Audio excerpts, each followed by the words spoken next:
వరంగల్ స్వతంత్ర దినోత్సవ వేడుకలో పాల్గొన్న వరంగల్ ఉమ్మడి జిల్లా ఇన్ఛార్జ్ రాష్ట్ర మంత్రి పొంగులేటి శ్రీనివాసరెడ్డి కిలా వరంగల్ కుష్మహల్ వేదికగా ఏర్పాటు చేసిన 78వ భారత స్వతంత్ర దినోత్సవ వేడుకలో రెవెన్యూ గృహ నిర్మాణ సమాచార మరియు పౌర సంబంధాల శాఖ మంత్రులు పొంగులేటి శ్రీనివాసరెడ్డి పాల్గొని జాతీయ పతాక ఆవిష్కరణ చేసి పోలీసులకు వారి గౌరవ వందన స్వీకరించారు. అనంతరం జిల్లాలో ఉత్తమ అధికారులకు ప్రశంసా పత్రాలు అందించారు. 78వ స్వతంత్ర వేడుకలకు వేదికైన కిలా వరంగల్ కోటకు ఆహ్వానితులైన నగర ప్రజలకు ప్రజాప్రతినిధులకు అధికారులకు పాత్రికేయులకు స్వతంత్ర దినోత్సవ శుభాకాంక్షలు తెలిపారు. ఈ కార్యక్రమంలో వరంగల్ కూడా చైర్మన్ నినగాల వెంకట్రామరెడ్డి మరియు ఇతర ఎమ్మెల్యేలు పాల్గొన్నారు.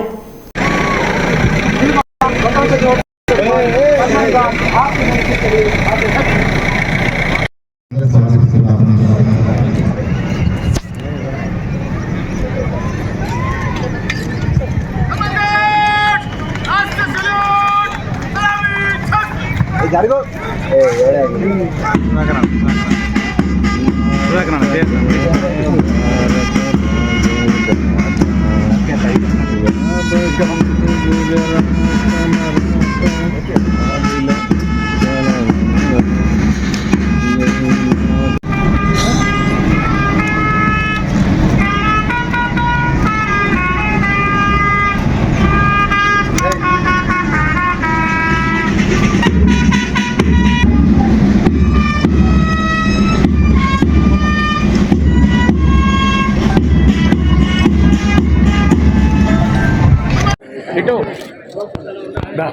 MD Shahjahan senior assistant MPP Keesugonda. Next district panchayati office Warangal నుండి పోతన శ్రీధర్.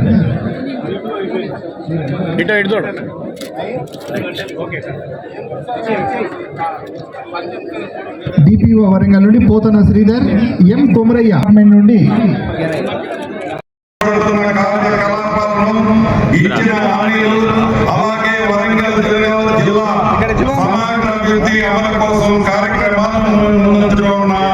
కర్తవ్యంగా భావిస్తున్నాను.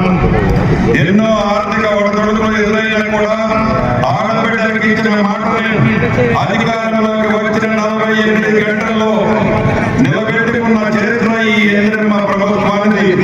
మహాలక్ష్మి పథకం కింద ఇప్పటి వరకు రాష్ట్ర వ్యాప్తంగా 69 కోట్ల మంది ఆడపడుచులు జీరో టికెట్ల ద్వారా ఉచితంగా ఆర్టీసీ బస్సులో ప్రయాణం చేస్తున్నారు.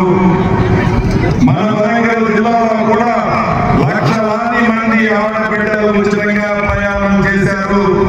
అలాగే పేదవాడికి మరింత మెరుగైన వైద్యం ఇయ్యాలి అని నాడు ఆరోగ్యశ్రీ పరిమితిని 5 లక్షల నుండి 10 లక్షలకి మీ ప్రభుత్వం పెంచింది. 200 యూనిట్ల వరకు ఉచిత విద్యుత్ వినియోగించి అర్హత కలిగిన కుటుంబాలన్నిటికీ గృహలక్ష్మి పథకం ద్వారా ఇప్పటికే ఇవ్వడం జరుగుతుంది. అలాగే అర్హత కలిగిన ప్రతి ఒక్కరికి 500 రూపాయలకి సిలిండర్ ఇస్తున్న ఈ పథకాల ద్వారా ఈ వరంగల్ జిల్లా వాసులు లక్షలాది మంది ప్రయోజనం జరుగుతుందని చెప్పడానికి సంతోషిస్తున్నాను. మా ప్రభుత్వ ఏజెండాలో వ్యవసాయ రంగం అత్యున్నత ప్రాధాన్యత అంశంగా ఉంది. అందుకే ఇటీవల బడ్జెట్ లో వ్యవసాయం దాని అనుబంధ రంగానికి భారీ మొత్తంలో 72,000 కోట్ల రూపాయలు కేటాయించాం. ఎన్నికల సందర్భంగా ఇవ్వడానికి ప్రభుత్వం ప్రణాళిక రచించింది.